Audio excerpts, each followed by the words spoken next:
Mayang adlaw, this is J. Perpetual Kid at tara, let's explore Siquijor. Andito po tayo sa Sabas Beach Resort and Campsite dito sa may barangay Simacolong, Lazi, Siquijor. Yoo-hoo! I'm finally back here. It's one of my favorite beaches. Wow. Wala. Dati kasi nung pumunta ako, malalim to. Wala to, malalim. Kailangan bumaba para swing dito sa kanilang swing. Yan, Sabas Beach. And ito po, isa sa mga favorite places ko kasi secret beach. I mean, konti lang yung tao. And then sa unahan po yung sarado ng Balas Beach.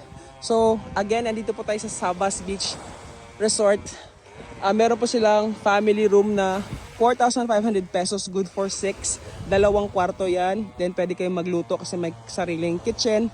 And then meron din silang barkada room or parang backpackers room na 400 pesos per person per night. Again, andito po tayo sa Sabas Beach Camp sa may Simacolong, Lazi, Siquijor. Hanggang sa susunod na biyahe.